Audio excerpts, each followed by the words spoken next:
Refrigeration cycle के अंदर 4 चीज़ें थी। Number 1 compressor, number 2 condenser, number 3 रैफिंग डोर और नंबर 4 एवेपोरेटर। एवेपोरेटर में जो अक़साम आपने पढ़ी हैं, नंबर 1 प्लेट टाइप एवेपोरेटर, जिसका इस्तेमाल रेफ्रिजरेटर्स में आम है, बहुत ज़्यादा है। एलुमिनियम की 2 प्लेटों से बनाया जाता है। और plate and tube type plate जो है वो एलुमिनियम की हो सकती है, ट्यूबें भी एलुमिनियम की हो सकती हैं, या प्लेट जो एलुमिनियम की है, ट्यूबें कॉपर की हैं, या प्लेट जो है वो माइट शीट की है और ट्यूबें जो है वो कॉपर की हैं। तो ये इसका इस्तेमाल डीप फ्रीज़र में बहुत ज़्यादा है, प्लास्टिक के लेवल में बहुत अहम है। रेफ्रिजरेटर्स में बहुत इस्तेमाल किया गया है। अब double door duct cooled refrigerator में भी इसका इस्तेमाल बहुत ज़्यादा है। उसके बाद क्वालिटी एवेपोरेटर जो है, क्वालिटी एवेपोरेटर के बारे में मैंने आपको बताया था कि ये इलेक्ट्रिक वाटर कूलर जो हैं, इनके अंदर जो है इसका इस्तेमाल जो है, बड़े इलेक्ट्रिक वाटर कूलर जो उनके अंदर इसका इस्तेमाल किया। एक आम सादा सा है, कॉइल बना के उसमें डाल देते हैं। अब जो है अगला जो है वो है flat coil Finch type evaporator. ये भी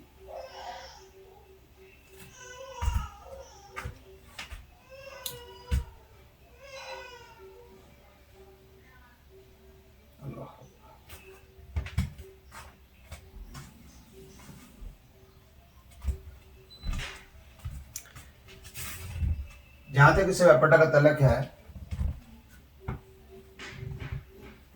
ये भी बहुत मकबूल तरीन एवेपोरेटर है, बहुत ज़्यादा इसका इस्तेमाल है।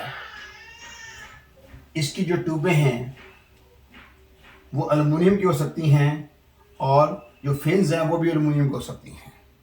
लेकिन ऐसा एवेपोरेटर जो है वो छोटी नो फ्रॉस्ट रेफ्रिजरेटर्स के अंदर होगा।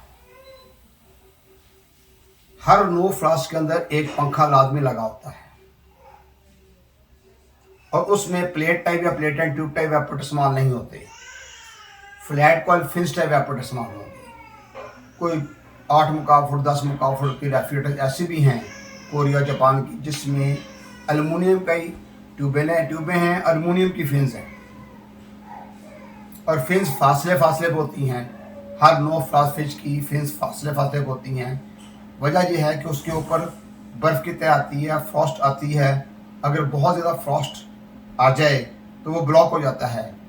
तो फासले भी इसलिए होती हैं कि हर फिन्स के दोनों तरफ फ्रॉस्ट आएगी, इसके बावजूद उसके अंदर कैविटी होगी एयर क्रॉस होने की, इसलिए फिन्स फासले फासले लगाई जाती हैं।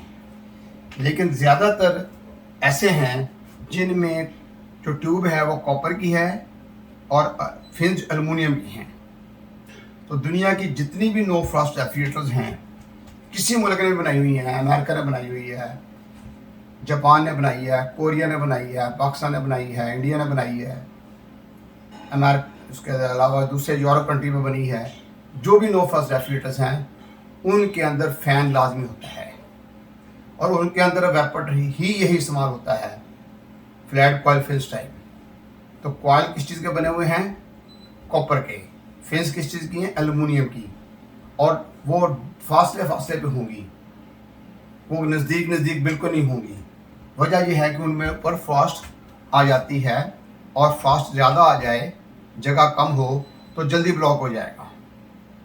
इसलिए उसमें फिंच फासले फासले पर, यानी तकरीबन आधा इंच फासले के ऊपर जो है, या 3 फुट फासले के ऊपर रखी जाती है।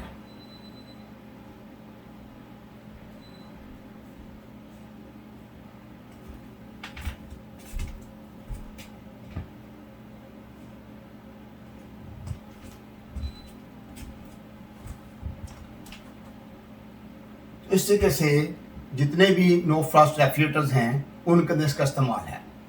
अलबत्ता अमेरिका की जनरल इलेक्ट्रिक की नो फ्रॉस्ट रेफ्रिजरेटर है।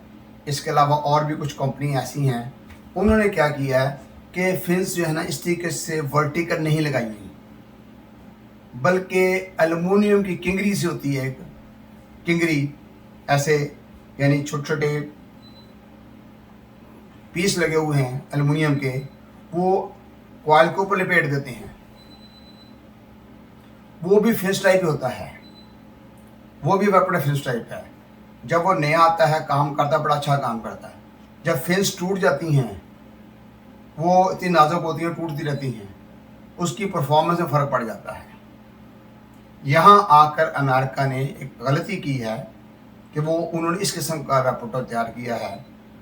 वो 8-10 साल तो बड़ा अच्छा काम करता है, बाद में उसकी परफॉर्मेंस में फ़र्क पड़ जाता है। जबकि अमेरिका की दूसरी कंपनी जो हैं, उन्होंने इस किस्म के एवापोरेटर तैयार बनाए हैं, वो बिल्कुल कामयाब हैं। जापान ने बनाया कामयाब, जिस मुल्क ने बनाया सब कामयाब है, उसमें कोई प्रॉब्लम वाली बात नहीं है। अगर उसमें कोई फॉल्ट आ जाता है तो उसकी वजह से फिर ये ब्लॉकेज हो सकती है कि फ़ैन ख़राब हो गया उसके अंदर, नो फ्रास्ट के अंदर पंखा ख़राब हो जाए, ना चले, या ब्लॉकेज हो जाए, या हीटर ख़राब हो गया, या डिस्क ने काम ना किया, उसकी अपने चीज़ें हैं, उसकी वजह से हो सकता है। अगर फ्रिज ठीक है तो ये एवापोरेटर 100% सही काम करता है, बहुत अच्छा काम करता है। तो इससे आपको मैंने बता दिया है कि जितनी भी नो फ्रॉस्ट रेफ्रिजरेटर पूरी दुनिया में हैं, उन तमाम के अंदर flat coil Finch type evaporator इस्तेमाल होता है, और साथ उसके पंखा लगा होगा। वो पंखा ही हवा पूरे घुमाता है, एवापोरेटर में घुमाता है, फिर ऊपर वाले फ्रीजर वाले हिस्से में घुमाता है। ऊपर वाले हिस्से में हवा ज़्यादा आती है, नीचे वाले हिस्से में हवा कम आती है। ऊपर वाले हिस्से में चीज़ें मुंजमद की जाती हैं, नीचे वाले हिस्से में चीज़ें ठंडी की जाती हैं। अगर वो साइड बाय साइड हैं, लेफ़्ट और राइट है, तो लेफ़्ट वाला पूरा हिस्सा जो है उसमें चीज़ें जो मुंजमद होंगी, और राइट साइड वाले हिस्से में चीज़ें ठंडी की जाएगी। अब और नए मॉडल आ गए हैं, ऊपर वाले दोनों खाने जो हैं वो रेफ्रिजरेटर है, और नीचे एक ड्रा टाइप बनाया हुआ है उन्होंने, उसमें वो हिस्सा फ्रीज़र है। चीज़ें नीचे वाले से चीज़ें मुंजमद होंगी, और दोनों दरवाजे साइड बाय साइड खोलेंगे तो ऊपर हिस्सा जब ठंडा होगा। एवापोरेटर एक ही होगा, 2 एवापोरेटर किसी में नहीं है पूरी दुनिया में। बेशक उसके 2 दरवाजे हों, 3 हों, 4 हों, 5 हों, जितने मर्जी दरवाजे बनाने हैं, सिर्फ एक कस्टमर के अट्रैक्शन के लिए उन्होंने थोड़ा सा मॉडिफाई किया होता है और उसको बना लेते हैं। लेकिन एक बात पक्की है कि हर रेफ्रिजरेटर में सिर्फ एक ही एवापोरेटर होगा, एक ही एवापोरेटर। उसी से वो डिवीजन कर लेते हैं कि किस खाने में ज़्यादा हवा भेजनी है, किस में कम भेजनी है, ये सिलसिला होगा।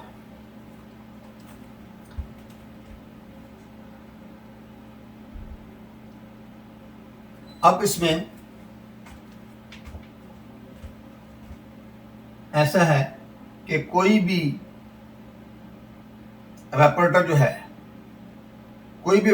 है, उसको नीचे से शुरू किया जाएगा, ऊपर ख़त्म किया जाता है। जब कंडेंसर को ऊपर शुरू करते हैं, नीचे ख़त्म करते हैं, उलट होगा। शक्ल के लिहाज से कंडेंसर की शक्ल और एवापोरेटर की शक्ल एक जैसी है, फ़र्क नजर नहीं होगा।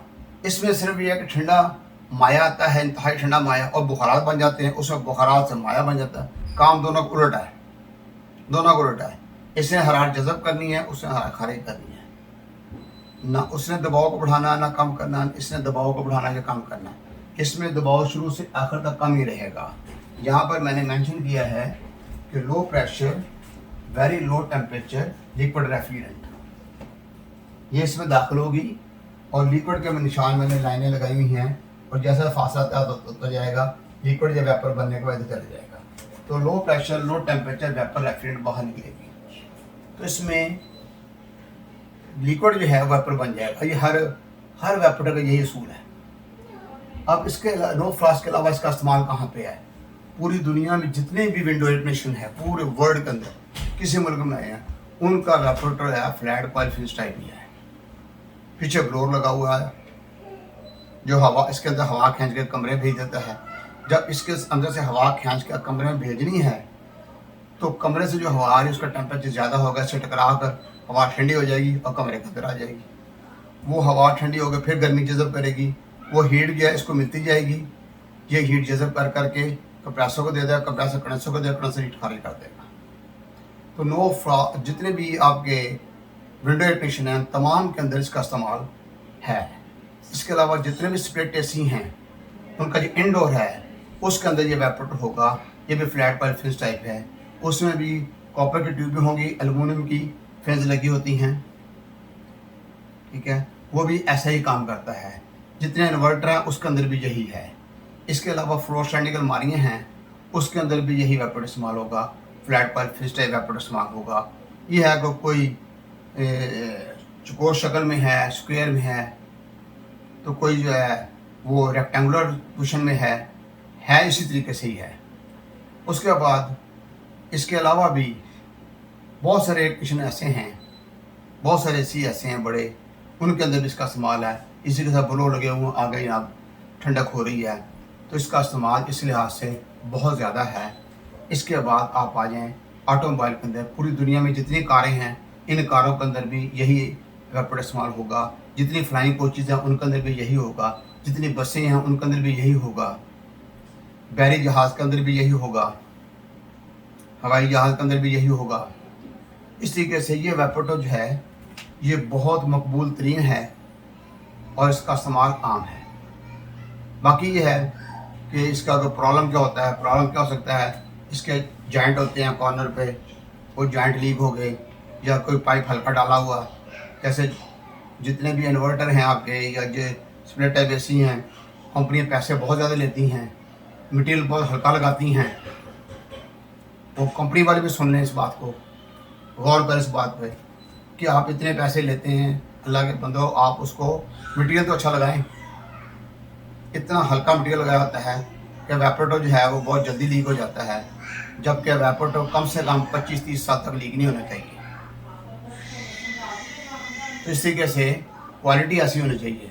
और वो 2-2, 3-3 साल के बाद लीक हो जाते हैं, आप उसको बड़ी मुश्किल से टाँके लगाना पड़ते, इतना हल्का मटेरियल लगा होता है उसके साथ। तो कॉपर पाइप जो है उसकी गेज जो है वो कम से कम 24 तो रखें, 26 रख लें। तो अगर बहुत बारीक उसकी रख लेते हैं, अब हम कहते हैं जी फ़लाँ कंपनी फ़लाँ इम्पोर्टेड आ रहे हैं, सारे सब पैसे कमा रहे हैं और सब लूट रहे हैं। तो मेहरबानी करके इस बात को गलत नहीं लेना, जिनसे हम पैसे ले रहे हैं मेहरबानी करके उन कस्टमर का ख्याल रखें कि जिस आदमी ने लाख रुपया 1.5 लाख रुपया खर्च किया है, एसी लिया है, इन्वर्टर लिया है, अगर सादा एसी लिया उसका भी 80-90 हज़ार रुपया कीमत है, तो उसकी मेहरबानी करके उसको अच्छा मटेरियल दे दें। हम तो हाथों से प्रैक्टिकल करते आए हैं, देखते आए हैं कि क्या हो रहा है। अब कस्टमर बाद में इस चीज़ को मानता ही नहीं है कि यार इतनी जल्दी क्यों लीक हो गया। उनको बुला लेते हैं, भाई सामने सामने बैठो, बैठ के देखो, बैठ कर देखोगे तो पता लगेगा। फिर उसके साथ जो साइडों पर पथरियाँ लगाते हैं, ठीक है, वो पथरियाँ गल जाती हैं, 4-5 साल के अंदर गल जाती हैं मुकम्मल तौर पर। फिर हम क्या अपनी तरफ रेगमार वगैरह ला के साफ सूफ करके पेंट शेंट मारते हैं ताकि 4 दिन और अच्छे गुजर जाए इनके। जबकि कंपनी वाले की ड्यूटी है कि ये साइडों पे जो अतराफ पथरियाँ लगाएं वो अच्छी किस्म के लगाएं, ऐसे मटीरियल के लगाएं वो जल्दी जंग ना लगे उसको। अब नाम बड़े अच्छे हैं, कस्टमर जो अंदर से देखता है ना परेशान हो जाता है, ये क्या है, तो ये चीज़ होती है। तो इसमें ये फ्लैट पॉइंट फिनिश टाइप जो है ये एवापोरेटर है, ठीक है, इसमें ये कॉपर है और ये एल्युमिनियम है। इसको आप ध्यान में रखिएगा। जब इसका हमें किसी जोड़ का टांका लगाना है तो कॉपर रॉड के जरिए लगाना है, जिसको हम सिल्वर सोल्डर भी कहते हैं, क्योंकि उस कॉपर रॉड के अंदर चांदी मिक्स होती है। वो इस जितनी हीट उसको चाहिए उससे कम हीट पर वो मेल्ट हो जाता है। तो जो जॉइंट लीक हो, अगर इसमें आपको पता है कि लीकेज का मसला है, इसमें लीक है, इसको खोल लेते हैं, एक तरफ से प्रेशर देते हैं, तो उसे बंद करके इसको पानी में डुबो लेना है, कहाँ पर लीक है वो देख लेना है, कहाँ पर लीक है, उस जगह पर निशान लगाना है, 1 जगह 2 जगह 3 जगह बाहर निकालें, अच्छी तरह उसको ड्राई करें, प्रेशर बाहर निकाल दें, साफ़ करें। उसके बाद वहाँ पर सोल्डरिंग करके अच्छी तरीके से फिर उसको दोबारा प्रेशर देकर पानी में डुबोएं। जब आपको 100% यकीन हो जाए फिर दोबारा उसके साथ लगाएं और फिर दोबारा प्रेशर देकर जॉइंट भी चेक करें, फिर वैक्यूम का गैस चार्ज कर दें। ये सिलसिला होगा। तो ये ज़्यादातर कॉपर के ही पाइप हैं और एल्युमिनियम की फिन्स होंगी और बहुत अच्छा एवापोरेटर है और बहुत अच्छा काम करता है। इसकी हिफाजत ये है, इसको रेगुलरली, इसको बाकायदगी के साथ जो है इसकी सर्विस होती रहनी चाहिए, इसकी सफाई होती रहनी चाहिए। जितना साफ़ होगा उतना ही बेहतर काम। ऐसे ही कंडेंसर जितना साफ़ होगा वो उतना अच्छा काम करेगा। इसलिए विंडो एसी है, स्प्लिट एसी, कोई भी एसी हैं, उन तमाम एसियों को सर्विस जो बहुत ज़रूरी है। और बेहतर यह है कि जब गर्मियों का मौसम ख़त्म हो उस वक्त सर्विस करा के उनको ड्राई करके कवर करा के छोड़ दें। जब गर्मियाँ शुरू हों, no need to service again, just remove the cover and start the AC, और इसी चला लें आप। ये इसका तरीका है।